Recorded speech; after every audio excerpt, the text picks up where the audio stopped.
বঙ্গোপসাগরে কি বড় কোনো বিপদের পূর্বাভাস শোনাচ্ছে?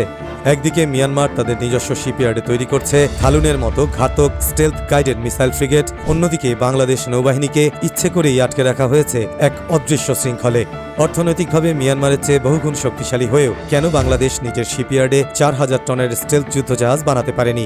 এটি কি শুধুই আমাদের প্রযুক্তির অভাব, নাকি এর পেছনে ছিল দীর্ঘদিনের ভূ রাজনৈতিক চক্রান্ত আর আমাদের সাবেক রাষ্ট্রপ্রধানদের নতজানু পররাষ্ট্রনীতি? আজকের ভিডিওতে আমরা উন্মোচন করব বঙ্গোপসাগরের সেই থমথমে বাস্তবতা এবং বাংলাদেশের সার্বভৌমত্ব রক্ষার অদম্য লড়াইয়ের গল্প। সাম্প্রতিক সময়ে মিয়ানমার নৌবাহিনী তাদের বহরে যুক্ত করেছে নিজস্ব প্রযুক্তিতে নির্মিত 3500 টনের বিশাল stealth frigate UMS king Thalun. 135 metre দীর্ঘ এই ঘাতক জাহাজে রয়েছে রাডার ফাঁকি দেওয়ার বিশেষ স্টেলথ প্রযুক্তি, 16টি সেল বিশিষ্ট ভার্টিক্যাল লঞ্চ সিস্টেম বা ভিএলএস, যা থেকে চীনা HQ-16 আকাশ প্রতিরক্ষা মিসাইল নিক্ষেপ করা যায়। সাথে রয়েছে 180 কিলোমিটার পাল্লার C-802A অ্যান্টিশিপ ক্রুজ মিসাইল এবং অ্যান্টি সাবমেরিন টর্পেডো। গত 3 দশক ধরে চীন ও রাশিয়ার কারিগরি সহায়তায় মিয়ানমার তাদের নিজস্ব শিপইয়ার্ডগুলোকে একটি পুরোদস্তুর যুদ্ধজাহাজ নির্মাণের হাবে পরিণত করেছে। তারা বুঝতে পেরেছে বঙ্গোপসাগরে টিকতে হলে নিজেদের প্রযুক্তিতে স্বাবলম্বী হওয়া ছাড়া কোনো পথ নেই। কিন্তু প্রশ্ন ওঠে, অর্থনীতির আকারে মিয়ানমারকে টেক্কা দেওয়া বাংলাদেশ কেন এই জায়গায় পিছিয়ে পড়ল? এর মূল উত্তর লুকিয়ে রয়েছে নয়াদিল্লির নীতি নির্ধারকদের ড্রয়িং রুমে।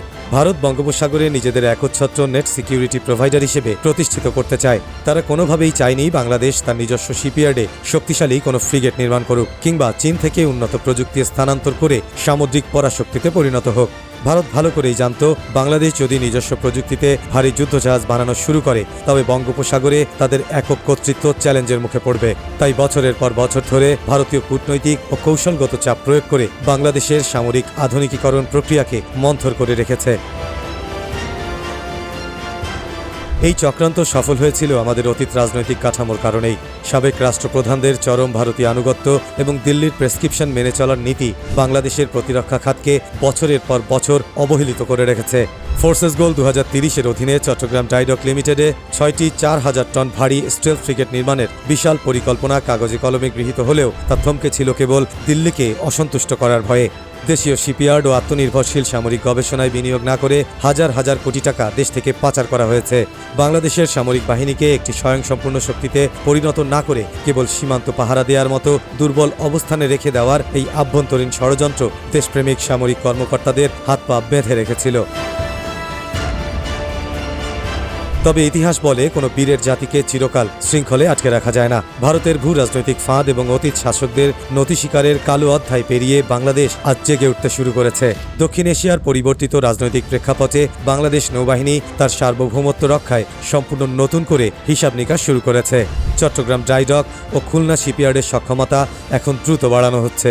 চীন, ইউরোপ ও এশিয়ার অন্য পরাশক্তিগুলোর সাথে নিজস্ব প্রযুক্তিতে ড্রোন, পেট্রোল ভেসেল এবং ভবিষ্যতে ভারী ফ্রিগেট নির্মাণের আলোচনা আবার নতুন করে গতি পাচ্ছে। আমাদের বঙ্গোপসাগরের নীল জলসীমা এবং বিশাল সামুদ্রিক সম্পদ রক্ষা করতে আমাদের নৌবাহিনীর প্রতিটি প্রতিকূলতাকে দুমড়ে মুচড়ে দিতে প্রস্তুত। মিয়ানমার বা ভারতের সামরিক চ্যালেঞ্জ আমাদের ভয় দেখাতে পারে না, বরং তা আমাদের আত্মনির্ভরশীল হওয়ার আত্মবিশ্বাসকে হাজার গুণ বাড়িয়ে দেয়। 16 কোটির এই স্বাধীন সার্বভৌম বাংলাদেশ কোনো দেশের অনুগত গোলাম হয়ে থাকবে না। যে জাতি রক্ত দিয়ে স্বাধীনতা ছিনিয়ে এনেছে তারা নিজেদের জলসীমার 1 ইঞ্চি জায়গাও কারো জন্য ছেড়ে দেবে না। দেশীয় প্রযুক্তিতে তৈরি আধুনিকতম স্টেলথ ফ্রিগেটের মাস্তুলে শীঘ্রই বঙ্গোপসাগরে উড়বে লাল সবুজের পতাকা। এটি কোনো স্বপ্ন নয়, এটি বাংলাদেশের আগামী দিনের বাস্তবতা।